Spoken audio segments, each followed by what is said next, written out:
Good evening, ladies and gentlemen. You wanted the best, you got the best. The hottest legal TV show in the nation right now.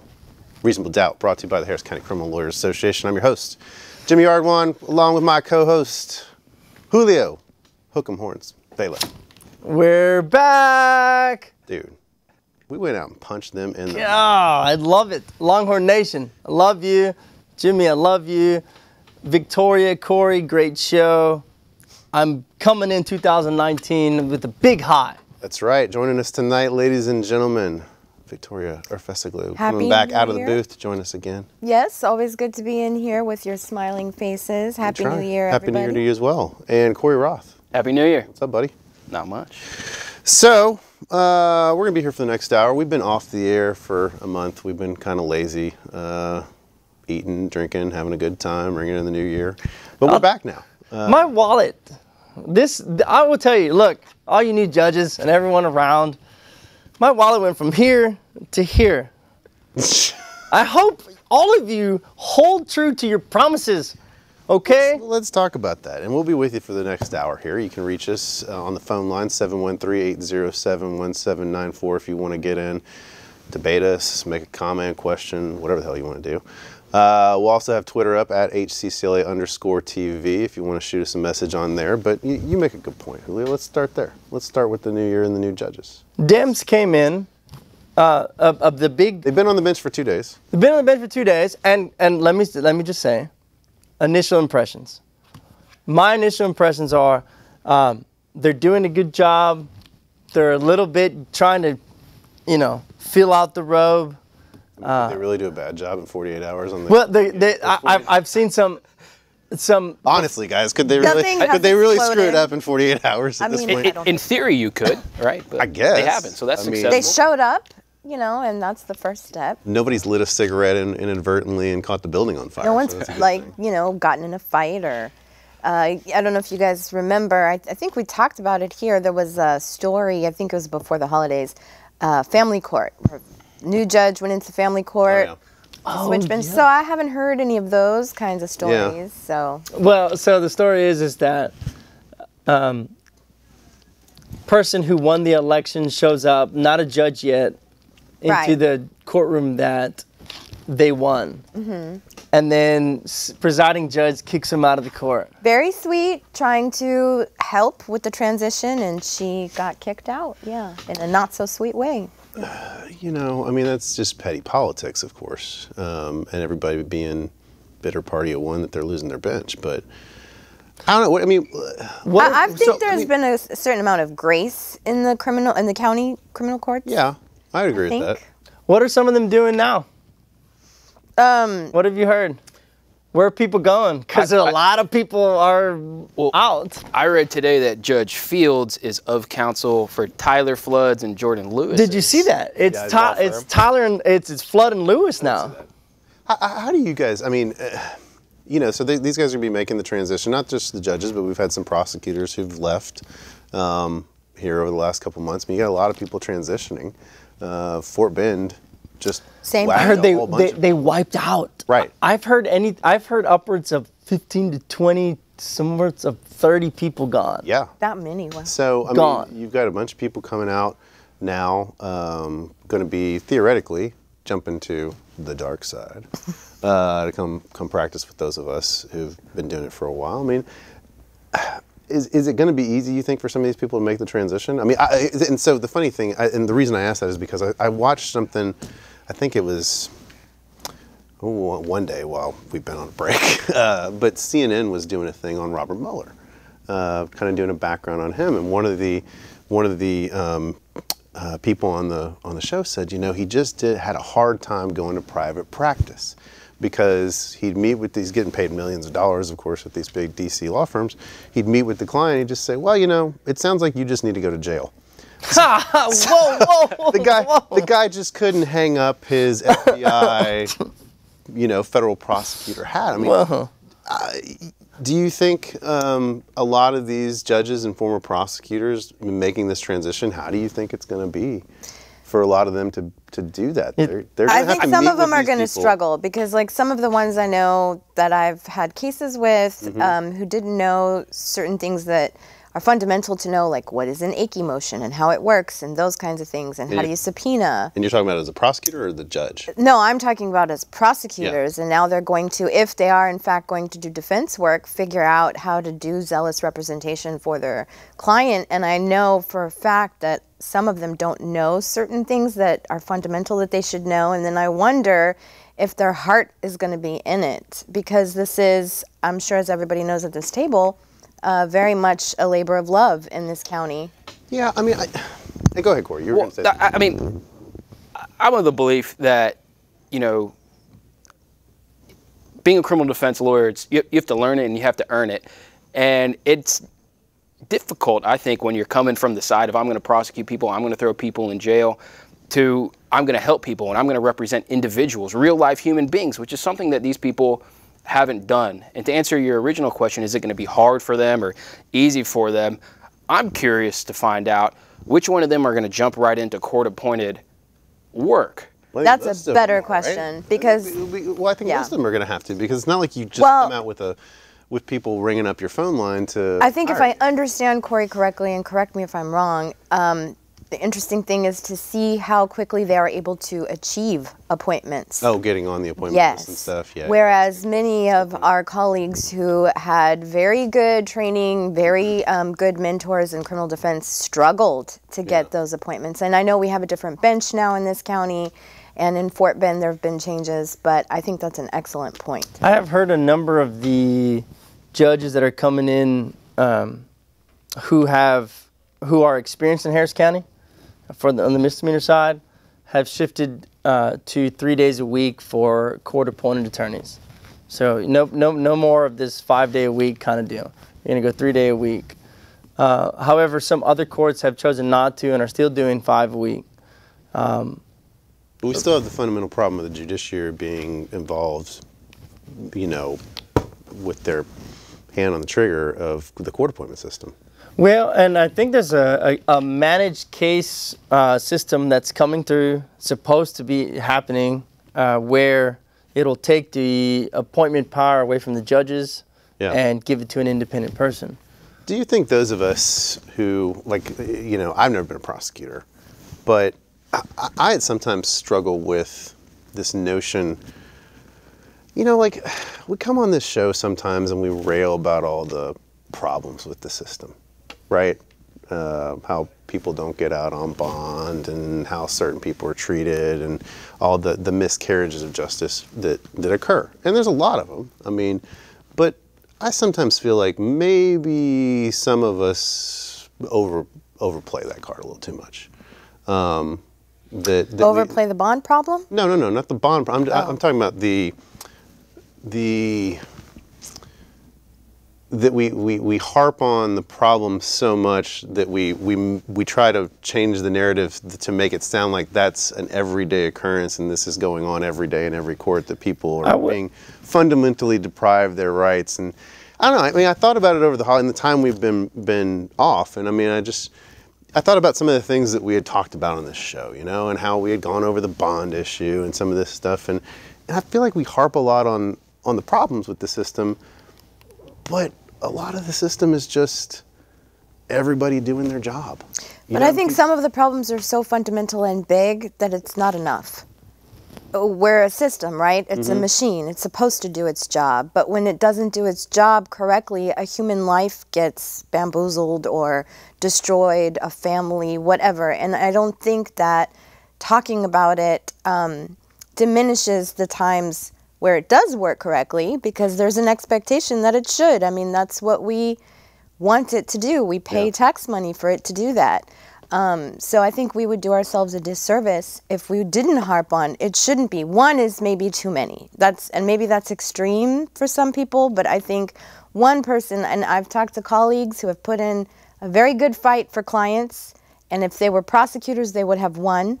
But for the fact that they were on the other side, they lose a lot. And I think that's another problem that needs to be addressed. So I think that we do a big social service by talking about them, because that's the way to spread awareness, and that's the way to really critique something that we're supposed to be proud of, right? Yeah. I have a story something. One of my clients was offered a time served recently, but we wanted to do a little bit of investigation. And actually, I don't think it was a time served up front, but by the time he would have come back to court, it would have been a time served, right? It was only a week reset. Right. The guy ends up being in a unit in the jail that's quarantined because somebody has Scabies, something like Right. shingles, Yeah. right? Yeah. So we can't bring him over. We're on the phone, the deputy's on the phone, the coordinator's on the phone, and the judge says, no, I don't want anybody being in this courtroom that is potentially, contagious, right? It's a very serious disease. So this poor guy misses Christmas, I think Thanksgiving also, all because of something that was totally like outside of the actor's controls, but the system just prevented him from getting, quick, swift justice that he deserved. And that's one of those things that, like, Victoria was just talking about, where, like, generally I think our system does work pretty well. The actors do work pretty well, but that's one story that's going to stick with me for a very long time.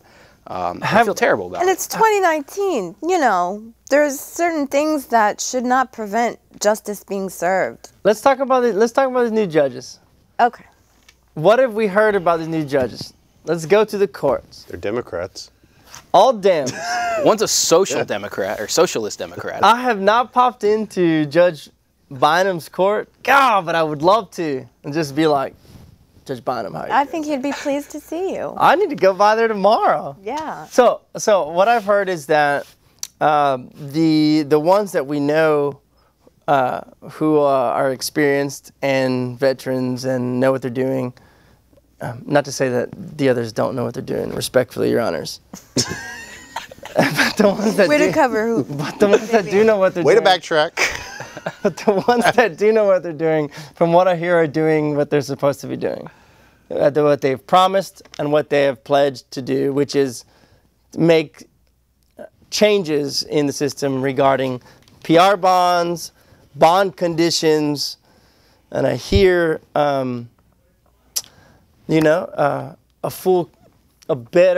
different eyeglass or perspective for punishment. What have y'all heard? Yeah, I think it's like Jimmy said, it's only been 48 hours, so it's kind of soon to tell. But like, this is the first time personally in my life, not as a lawyer, but like just as a human in society, that I happen to know a few of the people on a personal level and on a professional level from before they even, expressed any interest, at least to me, about running. And so I'm very intrigued and very interested to see how it's going to work and how the process is going to evolve, and to see if they will be able to implement, because for some of them, I really do think that they want to implement the things that they've talked about, and that they do have, their heart in the right place, and they do care, and they have the dedication. So it'll be very interesting to see how quickly and how efficiently they're able to do some of the stuff. Do you think they're going to just, at some point, if some of this stuff can't be implemented easily, that they'll just fall back on old habits of the system just because that's the way we've done it? It possibly, but for some of them, I don't know that you could say that they have old habits of the system, because they're new, right? Most of them, I think, are new judges. Mm-hmm. So I don't know if you could use that excuse, because you have no old habit. You're new, right? So. Well, but we've all been lawyers in the system. We all know how the system has historically operated, and it's kind of like the blanket of a baby. It's of a toddler. It's your comfort blanket, and maybe they try a few new things and it doesn't go smoothly. Do we revert back to the old way of doing things because that's what we know? What I'm concerned about is what happens when dude on bond goes and kills somebody. Yeah. On 610, driving the wrong way on one way from an interlock that's been removed. Well, and look, because that's going to be, for the 2020 election, that's going to be the. It's going to be friends card and that they family on the trot out. 2020 But election. the It's not thing going to be is- straight tickets. Yeah. The thing is, like, you could say that about anything. Are you saying that before the new judges took the bench, there were no people on bond who committed crime? No. No. So. I'm with you. I'm with you, but, No, but heavy lies the crown. We're narrative- not wearing the crown. Yeah, but look, the narrative has been from from the Republican side that the Democrats just want to let everybody out, and hence what what was his name? The juvenile judge did right before. Yeah, Schneider. Schneider. That was. No, he created Schneider. Gotham City. I think it was. It's a joke. It's a joke. Oh, yeah, and we Wasn't also Schneider, had. but it was. I thought it was Schneider. No, Schneider. No, Schneider is a Schneider. phenomenal judge. Devlin, I think. He's amazing. Oh, I'm sorry. Schneider. Yes. I'm sorry. It was So, Devlin. you know, But I mean, the thing about that was there was no filtering. It was just a political move. Agreed, but I These think kids, a lot of the ones that got released didn't even have. Some of them had mental health issues. They didn't have parents No, for on sure. standby. Like, Yeah, for sure. was a mess. But I mean, the narrative is going to be, if something like that happens, the difference this time is the narrative is going to be from the Republican side. Hey, the Dems just wanted to let everybody out, and this is what happens. The public is not protected by this. I think before they revert, I mean, these people, these judges, right, they're politicians. Yeah. They went out, they shook hands every day for 6 months, right? So they're persistent. They have a work ethic. I think if something fails, they need to remind themselves of their work ethic and try to figure out, you know, a less restrictive means of achieving the goal of, you know, community safety while cases are pending or while defendants are on probation. and look, I saw one of them, you know, who I won't say any names, who I've known to be a very dedicated criminal defense lawyer, sign a conviction, a judgment. Ooh. You know, so that they're gonna do. I hurts. mean, That hurts. but that's job. it's I what their job is. but So still, bro, I don't know if I could do that. they're doing it. You know. We got a phone call here early on in the show. What are we in? We're barely 15 minutes in the show. We got phone lines lighting up.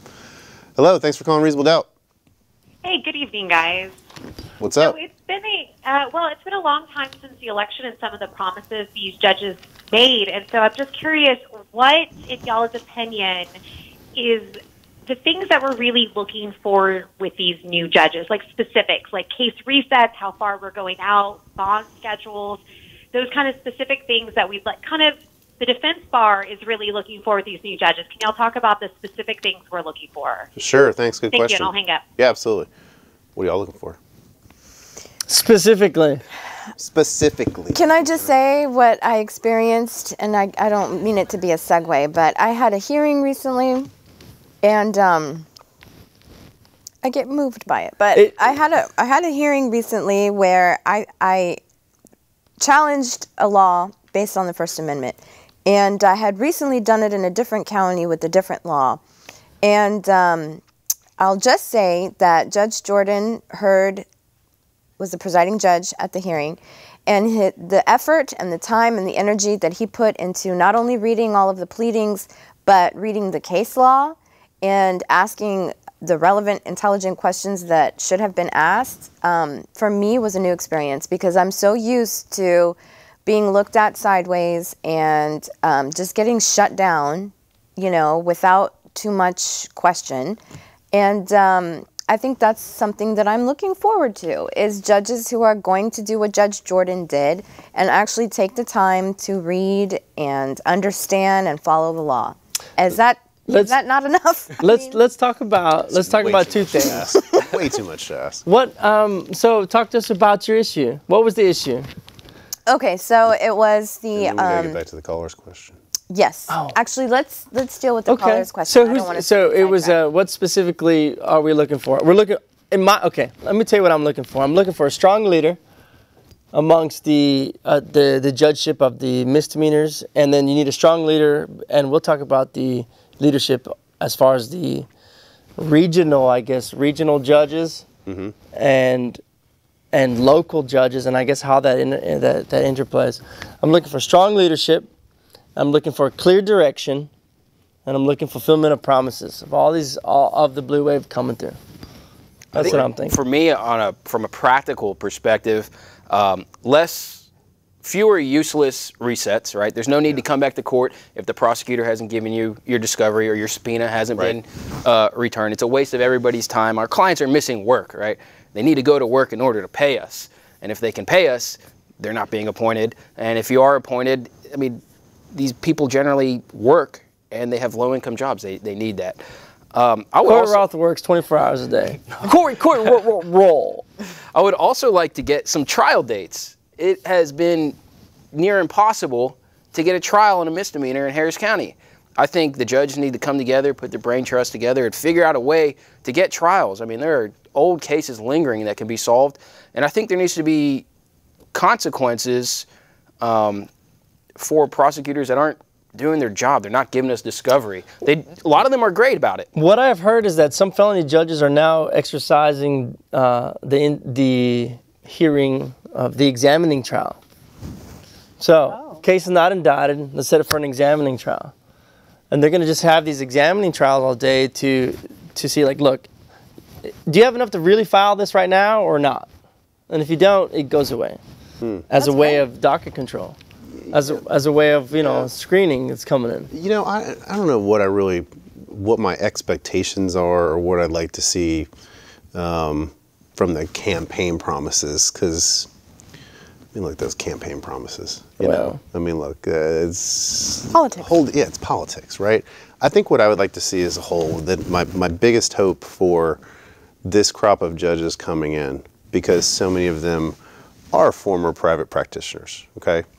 And yeah, they ran on a platform of change. What the biggest change that I'd like to see is that we raise the bar of professionalism a little more. I feel like for a while there, I think it kind of slipped.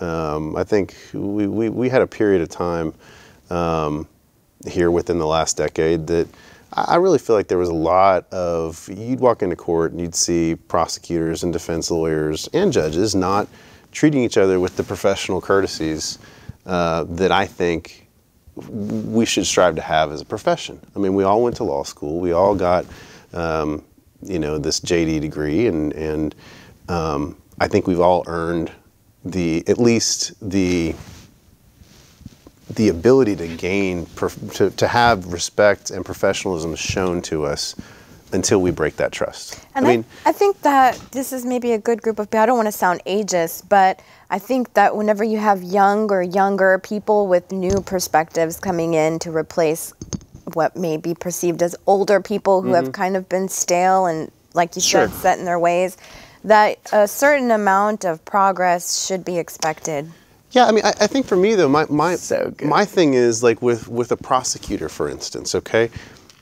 I don't try. I see a lot of defense lawyers, first thing they come in, and they're just, they treat a prosecutor with disdain and unprofessionalism, and it's, you got to give me this and you got to give me that. And so, you know, that attitude begets the attitude from the prosecutor and just sets the whole thing off, right? I mean, my philosophy, rightly or wrongly, the way I've always approached practicing law on a particular case is, I always show my opponent the utmost deference at the start and respect until they do something to lose my respect. Yeah, I agree. Till they hide a piece of evidence, till they misrepresent something to me or to the court. Yeah. And even then, I don't go into attack mode. I still treat them with professionalism, but at that point I know, like, hey, this is somebody who can't be trusted. Right. You know?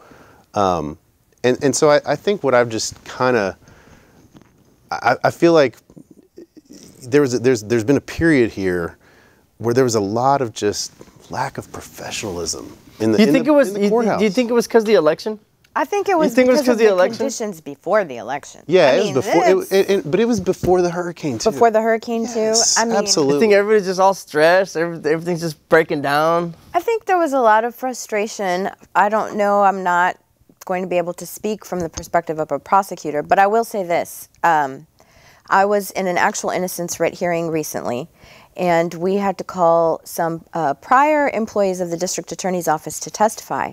And the testimony that I heard was very illuminating to me, because even within the office, there are so many different mindsets and perspectives and politics happening. So I think it's more of, there's a lot of people who are not professional going around on both sides, within law enforcement, within the personnel at the district attorney's office, and that's been happening for years. Right. I'll say it's a different walk into the courtroom from January 2nd.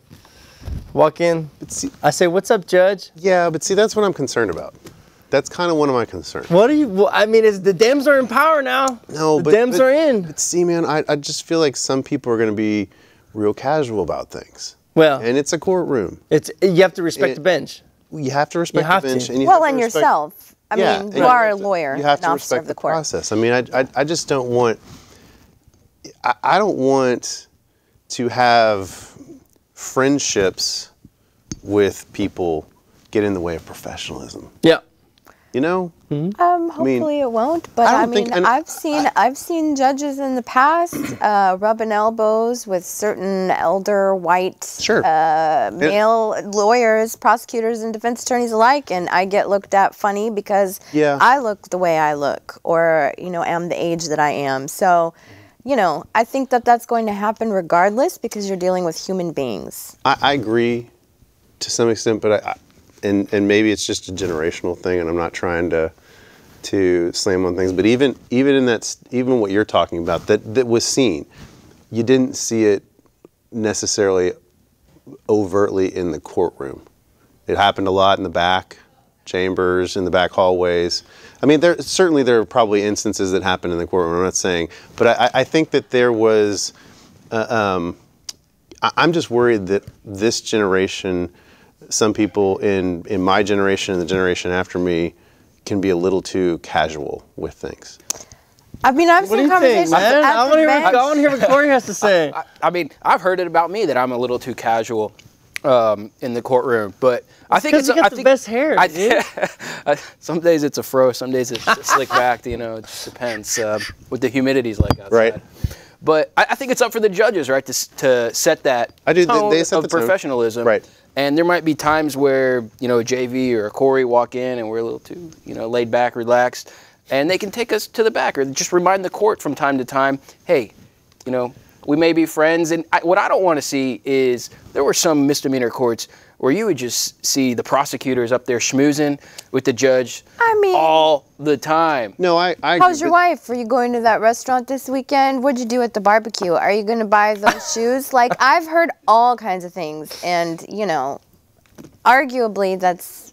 Yeah, I mean, I get that. I mean, I understand that, and that's probably not the appropriate place. Waiting in line to do a plea, and Right, clients exactly. are in the But I'm just talking about more of a lackadaisical attitude, even when communicating about legal issues, like a casual attitude when talking about legal issues, and that I just don't want everybody to let their guard down, Well, I think if you're trying to do a good work by your client, you're going to have to, do your homework and come prepared and Right. act prepared, The thing, when you walk into a courtroom, you're supposed to be on show.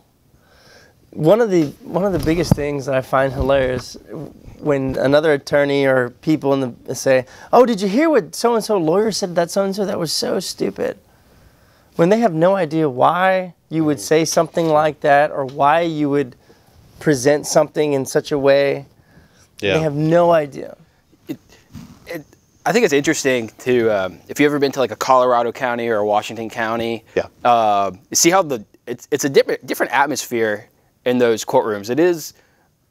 There does seem to be a little more professionalism and respect and just an air of and maybe it's because I'm an outsider, right? I'm not used to always being there, and you walk with a little better posture and make sure your shoes are shinier. Yeah, I mean, I never go to court in anything but a suit. Right. You should, I know. Well, they did relax the dress code over the summer. I know Cory don't wear. But Cory looks fly. Cory looks I mean, fly. I saw a couple prosecutors with flip-flops and T-shirts. I know. And and I, But this fine. this was going on before Harvey. I mean, Yeah. What I was saying is that when you go into a courtroom, it's my opinion that everything that you say and do is for a purpose. Right. And that comes with being professional. Yeah. That you're going to go in there and you're going to get what you need to, do what you need to, talk to who you need to, act how you need to, look how you need to, and get out with achieving your purpose for being there. Yeah. And that comes with professionalism. Yeah, I mean, I think, kind of going back to what I talked about in the beginning about how we talk about the injustices in the system, right? I think if you're an outsider coming in and you say, I've heard about all this crap going down in Harris County, I want to go check it out for myself, and you roll up to our courtroom and you see some of the crap that you see rolling in and see some of the antics that lawyers do and wear on a daily basis, I just think that's what I'm saying. I think you lose credibility. Well, that's why people pay for Jimmy Ardoin. That's why people pay for Cory Roth. That's why people pay for Victoria. Well, we could all stand to look a little bit better and, you know, be a little more professional all the time. But personally, when it comes to prosecutors, if you're going to negotiate reasonably and, like, do good things and give me what I need for my case, I don't care if you're wearing flip-flops or a T-shirt. Just be a good lawyer and, like, do the right thing. So. Got an interesting comment here. Prosecutors for too long thought they owned the courtroom. Not anymore. It's the judges. Now it's more fair. Oh, I like that comment. Do you agree with that?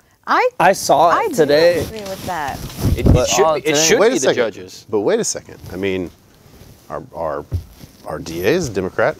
Judges are a Democrat. They've been out campaigning together. Yeah, but there were, I Right. totally feel that comment when I hear it. Because Kim Ogg has been leading the charge for these guys at every fundraiser, at every major fundraiser. Who is out there stomping for the judges?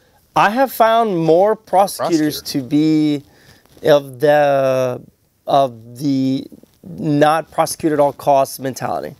I have started to see a little bit more of that. met a couple. It's been refreshing, and they're like cordial. I mean, I've had hearings where I've won and hearings where I've lost, where prosecutors were just talk about unprofessional, like throw a piece of paper at me and not even make eye contact. And it's like, I didn't do anything to you. Like, I'm doing my job. I mean, I don't think that's which way they lean or whatever. I mean, just that goes back to my professionalism. Yeah. Right. I mean, you know, we all need to work. Both sides need to work at raising the bar on that. Yeah, but I've also seen, like, when I hear that comment, what comes to mind is seeing prosecutors just laughing and texting and having a good time, is they know as soon as they get up at the bench to say something, or the judge is going to ask them, and just lean their way.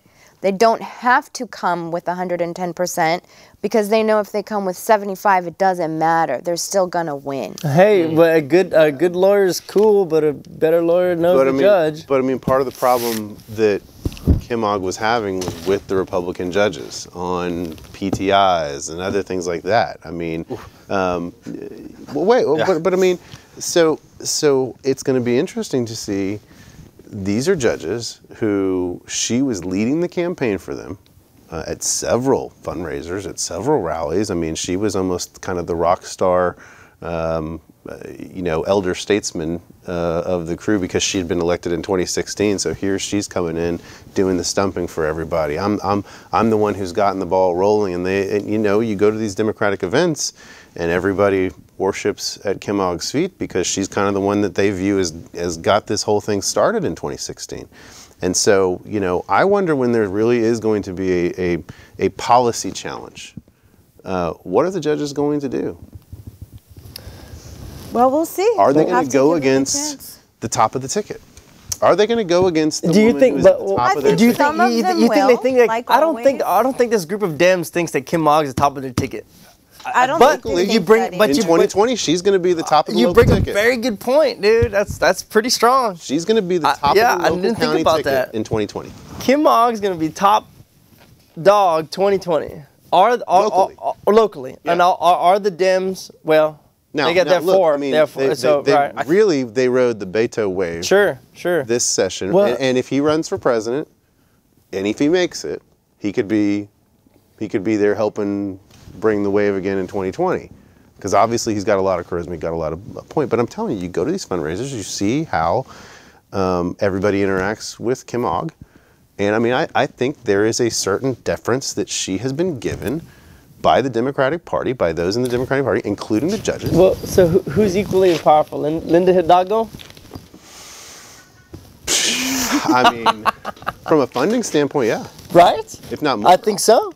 Well, but now the Dems. But Kim Ogg is the most, other than Mayor Turner. Look, Kim Ogg was able to marshal people to go in and basically stop the outgoing county commissioners from voting on anything to do with courthouse construction and rebuild. She's top of the ticket, man. She marshaled all the people to go in and stop that. Is there anything up in 2020? What do you mean?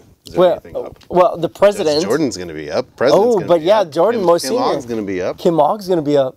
Ooh. You know, that race starts this Some summer. of the other district court benches are going to be up. That's 2020. That race starts this summer. Correct. So that's what I'm saying is. I've heard. So if we have a major policy that needs to be challenged, I mean, 2020 is a big election. Well, give them a chance, Jimmy. It's been 48 hours. No. Let's see what happens. I think they're independent. I mean, I think up for that themselves. I can't speak for all of them, but I think a few of them right? are. I mean, Oh, it's supposed to be an absolutely. independent judiciary. It is. Which is why people have argued that we should take party politics out of the judiciary. So that we don't have this issue. Well, that would be great, but then His nobody would thoughts. have any idea how to vote. Right? Then people would actually have to like individually vote. What is this? Well, judge's but I policy? think What that's is why this? I think that's why they want to take party politics out of it and go to an appointment and retention system. You know who I saw walking down the street the other day by the pizza spot? Who? Devin Anderson.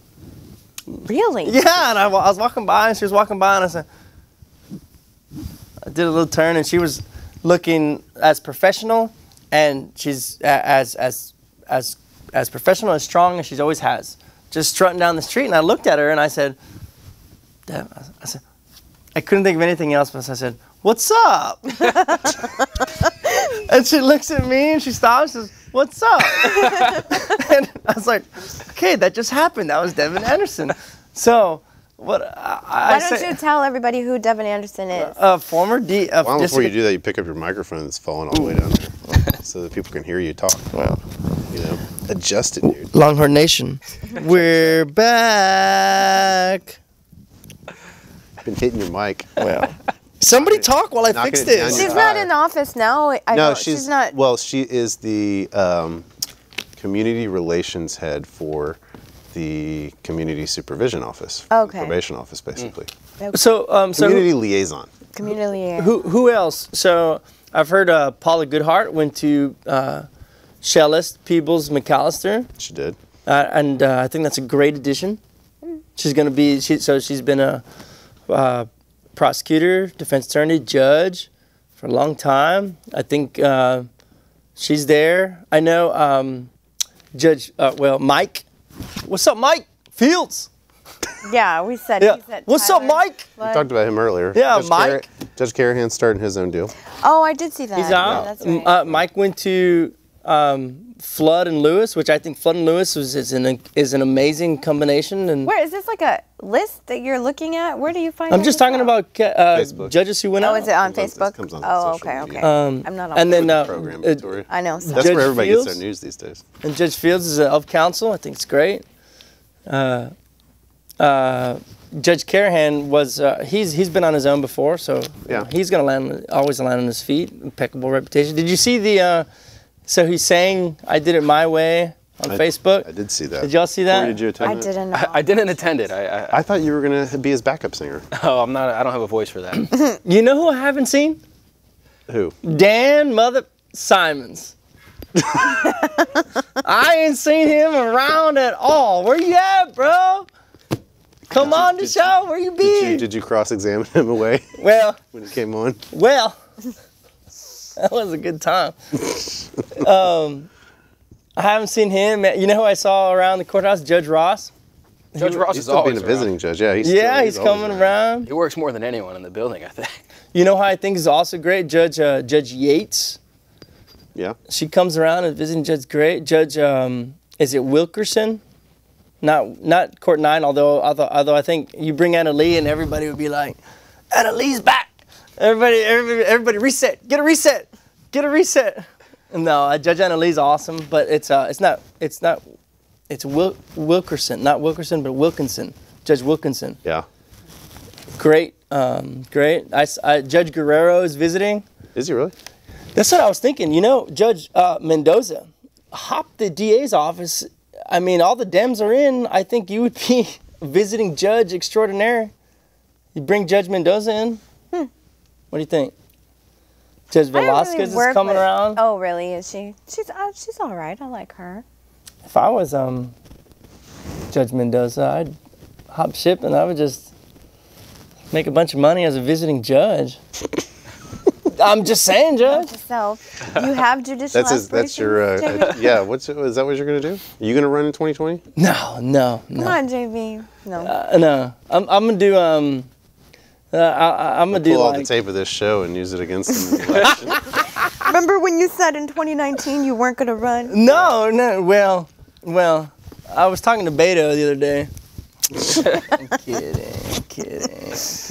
Let's talk about your deal. Franklin Bynum. Franklin Bynum. Come on the Bynum. show. Where you at, brother? Is he on the phone? I don't know. Is he on the phone? I don't know. No. Or is he Yeah, in I'm the on the studio? phone. You're He's on the phone. Hi. Franklin, Yeah. Are you there? where you at, bro? Yeah. First I'm time sorry, Your caller. Honor. Judge. I don't Pardon think me, you- Judge. I don't think Pardon you me, can Judge. Call him that anymore. I know. I'm sorry, that's Judge. okay. Judge. Franklin is fine. First name is fine. Sorry about that. I didn't even get the notice that We there didn't was a phone realize. call. Yeah. So No, that's all apologize. right. No, you can call me Franklin still. It's fine. Particularly on, you know. It's all right. How's your first couple days, Judge? You know, so far so good.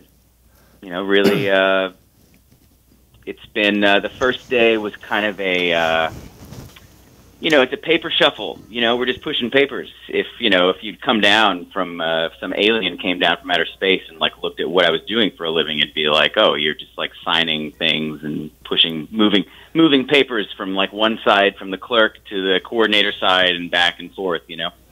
What have you felt in the last, couple of days that you felt the most challenging? Something that's a challenging as part of your new routine. Oh, it really is that. So I would say this, JB. I would say that like it is putting the ideals into action, right? And Right. so like one of the ideals is I swore up and down, and I stand by this, right? That like the courts are not to be used for roll call, right? I mean, too many roll calls, people 10 minutes late, and they're shackled to a chair, and like I don't want to call the roll, right? Yeah. And yet, it was actually the funny thing I said when I came out the first day. I was like, hey, the court's not for roll call, right? We're not going to do a roll call. But then it turns out that I do need to know who has a lawyer and who doesn't, right? So today, I didn't call the roll from top to bottom. I said, if you don't have a lawyer, I'm going to call your name and ask you if you have one, right? And if you don't, then we'll talk later, right? But so it has a function that is not like, trying to figure out who to chain to a chair because, too many years of that. And what have you felt that is something satisfying in the last couple of days? I mean, as a judge, that you've had pleasure or joy in doing? Really all of it. It really is like it's been really enjoyable to do, to listen, to get to know, everybody from a different kind of perspective. To have the it's all been really good. Did you feel like when you implemented what you just said, that I'm not doing a roll call to shackle you to a chair, and that I just want to know if you have a lawyer or not, did things fall apart, or did you get the sense that people kind of had a sigh of relief and were able to still be productive and do what needed to be done? Yeah, I think it was. I'm still getting there. I think that something like that, right, I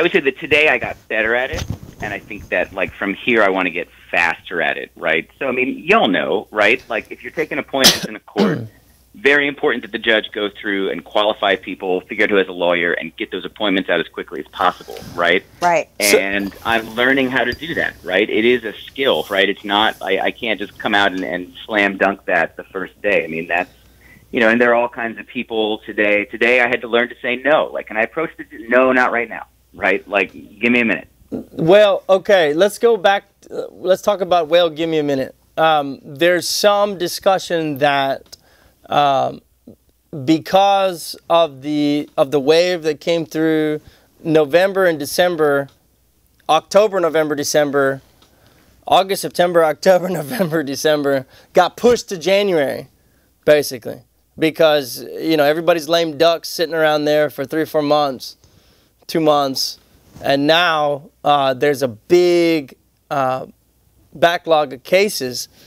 Are you experiencing that, and if you are, and if you're not, what have you heard that courts are doing about that? Because I heard that anything set for, nobody's getting set for trial, and everybody's going to go set pretrial conference, or from pretrial conference to a disposition setting. There's rumors about maybe going to full day dockets. Have y'all talked about as a group about docket management or any sort of significant changes that maybe we should know about? And if you can't talk about them, you can't talk about them. But we'd like to know. I think that we are having our first official in-person meeting tomorrow. We have been meeting. We've been talking and meeting and working every single week since the election. And there are a lot of things. I mean, we've been working really hard. And, there are too many people working too hard to name. But, Daryl Jordan has really been just an outstanding leader. Let's talk about Daryl Jordan. I suppose, he's the most senior judge there, right? And how have you seen him, and how has he taken him into the mold of leading, or has he? Oh, of course. Yeah, he's been guiding us, since Election Day. It's looking back at it, one of the silliest things I said the whole election season was that on election night, I was like, okay, I'm going to take the rest of the year off. And, that was an insane thing to say, right? Because Daryl was calling me the next morning, right? And I also had a law firm to close, which, was right. I'm sure that was another fun. whole thing. My goodness. But, Daryl called us all the next morning and had us meeting and had us working. And I think that there are always going to be transition issues, right? I'm sure that there's still those to come, right? What do you think? I guarantee that we're much better for all of the work that Daryl has done, getting us all together, getting us organized, teaching us, showing us. Can somebody else ask him questions? Something new? Well, I have one last question, Franklin. Where the mother is Dan Simons? I heard he moved to Utah. With this kid and wife. Is that right? Which is cool. I love you, Dan. I love you and your wife and everybody into it. I love you. I try not to pay a lot of attention. Hey, Franklin, how are you personally handling bond situations and conditions? And are you having bond hearings, or how are you going to approach that? And what's the talk been about how the misdemeanor courts are going to handle pretrial releases, personal bonds, that sort of stuff going forward? We have, there's a lot going on, right? And I never even got to really address the bond docket changes. There are bond docket changes in the works. We're going to meet about it tomorrow. We have a pretty solid plan to make better use of the bond courtroom than a couple hours a day per court. But, kind of stay tuned on that. I don't want to get out ahead of it. That there's still some details, really important details to be hammered out. But okay, dude, let's talk about interlocks. There's a big rumor going around interlocks. Interlocks are popping off. You're asking me questions too fast, and I can't know. Even answer them all. Well, there's all kinds of everything's buzzing around all day, man. So no interlocks, some interlocks, MOEPs, this and that. Some questions for when we finally get him on to come on. You're the gonna show. have to go by his courtroom and say hello, and talk to him. Yeah, just come say hi. So look, Judge Jordan is covering jail dockets for all of us this week to give us the space to kind of ease into our bond dockets. And I think that when you talk about bail review and things like that, I think that those are most applicable at jail dockets, right? If they're at a bond docket, they're already on bond. If you're talking about conditions, you're talking about interlocks, I think that what we saw in a lot of courts for a lot of years was automatic application of conditions regardless of what the PC of the case was, or what the situation of the individual is, or what their ability to pay is, or any number of these things. And so, what I'm doing is what everyone should be doing, and I think everyone is doing, is treating things as a case by case basis, and that is going to mean rolling back some kind of decisions that were made in a way that may have been more mechanistic. Let me ask you this, man. Are we going to keep seeing transfers of 1517 hearings and have to do all the dance around the little circus, going to pretrial and getting a bondsman going around in circles before we can just post a non-arrest bond? Well, there are big changes coming to the way bonding works, and the reason is not because of this election necessarily, but because we have a federal lawsuit that really has set the boundaries of what a legal bail system looks like to be, kind of way different than people really realize. And yet, it's going to get better for everybody, right? But the exact details and zeroing in on the issue of, I personally set bond amount so people can so people don't necessarily have to hit 15, 17 to get a bond amount set. That's what I mean.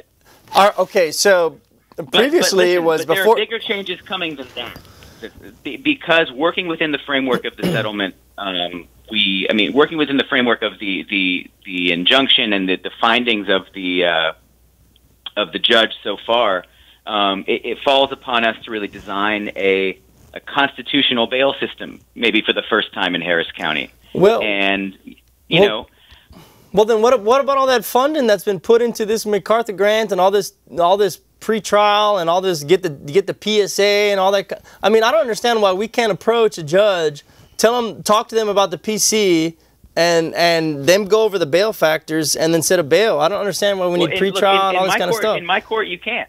In my court, you can't. And in fact, I think that I encourage my colleagues to be generous with walkthroughs. There's no reason why we should not be for misdemeanors. My God. He had a bunch of weed. Forget it, right? Come on, man. Yeah, people can do walkthroughs in Court 8, and I think I can't speak for my colleagues, right? And I think that what we need to do is spend time, taking the best practices and making them the local rules, right? Mm-hmm. The local rules are going to go through something of an overhaul. But look, walkthroughs are available every day. Today I heard from a line public defender that somebody didn't hit 15, 17, and they were like, well, what happened? Did they get early presentment PR bond? And they were like, no, Court 8 just granted it. Yes! Yes! Yes! Somebody just showed up and, yes, man! Yeah, a defense lawyer. Jesus, that sounds normal. That sounds rational. Oh my gosh, my mind is emoji blown. It's so freaking come on, man. There's a lot happening, and I'd love to come on sometime and tell y'all about it. But y'all said Dan Simons and my ears burned. Dan, I love you. I swear to God, I respect you. Good fight, Matt, brother. Franklin, I love you. We'd love to get you on anytime, Franklin. Yeah, that would be great, Franklin. Whenever you feel like you have the time and have settled into the gig and can give us a spare hour, that'd be great. Great, will do. Awesome. So y'all stay with it. All right. Thanks for calling in. See you, brother. Thank you, Franklin. Take care. Bye-bye. All right. Can you summarize your thing in 5 minutes? Because that's what we got. Is that what you always do this to me, Jimmy? I didn't mean to. Yes. So okay. I tried to. And then pre-trial writ of habeas corpus challenging the constitutionality of the online harassment statute on the First Amendment grounds. This is what you were referring to earlier when we were talking about Judge Jordan. Correct. Yeah. And it was in Court 6, but the Judge Stanley, I think, was out for medical issues. In any case, Judge Jordan did the hearing, and, we had to get multiple recesses. That hearing, I had filed that application for writ a long time ago. I watched it. I think you were there. I was there. The whole transcript. Vic, you were extremely articulate. You were a lion. Your points were sharp. You were very well prepared. The district attorney that went up against you was prepared and went sharp and brought everything he could. Good. He did extremely well. At the end of the day, you won, though. I did, and it was a big thanks to Judge Jordan, who actually, like I said earlier, I felt for the first time somebody really read the things that I wrote, and the arguments and asked me questions that were relevant to the law. And, had I not been through that similar experience in Fort Bend with the First Amendment challenge, I think maybe it would have been a different story, but I was very what's the word, motivated and very reassured by the questions that Judge Jordan asked and by the time that he put into it. So you challenged the constitutionality of a statute. Right. So and you won. Right. And the state of Texas has appealed that now. Correct. So procedurally what you have to do is when you challenge a statute based on the First Amendment, it's a pretrial writ of habeas corpus, but also simultaneously filed a motion to quash the information, which is a charging instrument in a misdemeanor case. So you want to do that so that you have some remedy, right? Because you're saying if the law is no good, then my client should not have been charged under it, so you need to dismiss the case. And that's what happened. And the state has now filed a notice of appeal, and the appeal is pending. The appeal is going to be on both, but first they have to appeal the writ that they lost in order to. I love nerding out. We need to be more like Vic. I love nerding out like that. I just so awesome, really Vic. got to hang for the First Amendment stuff. I have a really, good It was invented mentor. in Greece back in, right, wasn't the First Amendment invented in Greece? Right, back that in the helps, early and I 1200s? totally put that in my petition, that it's the cornerstone of democracy. Well, because I really do believe, like, the online harassment statute makes it a crime if you send a repeated electronic communication to another person with the intent to annoy, embarrass, harass, alarm, torment. And the communication is made in a way reasonably likely to annoy, alarm, harm, embarrass. Think about all the things we say to each other. Yeah. How many things do we say that annoy or alarm? And the case law in Texas has said I get that texts from you guys all day. Well, I'll Texts that tell you we one have that thing. Annoy me. every communication we make is an electronic communication. It encompasses every form of modern communication. And if we can't, and the other thing I argued, which I think is true, is the internet and electronic communications are like the modern agora, like the space where the exchange of ideas happens. And if you want to say you live in a free society and a democracy, you can't criminalize hurting people's feelings because you may say something more than once to them that embarrasses them. Also, the Supreme Court has said that's not a category of unprotected speech. Do you hear this language? Professor. Do you hear this? You are making law. You are literally challenging the constitutionality of a statute. It is brilliance from your lips. Thank you. I'm telling you, that is so amazing. So we'll see what happens. I think the quote I take away from that is we can't criminalize hurting people's feelings. Hey.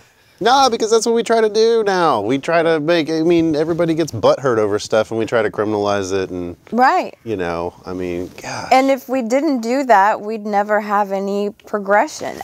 There were people once upon a time that were adamant that the earth was flat. And if someone didn't hurt their feelings. I hate to break it to you, but those people are still around. I hate to break it to you. And they play in the NBA, some of them. There's people all over the globe who believe like that. Yeah. It's true. Something like that. Yeah. Some of our professional athletes believe that, actually. No, I'm hurt, Jimmy. I'm really hurt. Well, you better wrap it up. I'm very sad. Do you have like a physical injury? No, I'm very sad. You've hurt my feelings today. Why? Tonight. Because too many of us are just getting hurt. Us millennials. Oh, well. Just crying. Oh, what can I do? I can't do anything more for you, man. I try to treat you right. All you leave here is with hurt feelings. Arrest me, bro. That's all the time we have for tonight, ladies and gentlemen. We are going to check out of here. For our guests, Victoria Erfesoglou and Cory Roth. Are we going to be back next week? Next week. Okay. We're coming strong. Paula Goodhart. Tune in. Is she? I don't know. I just called it. Good night, everybody. Just make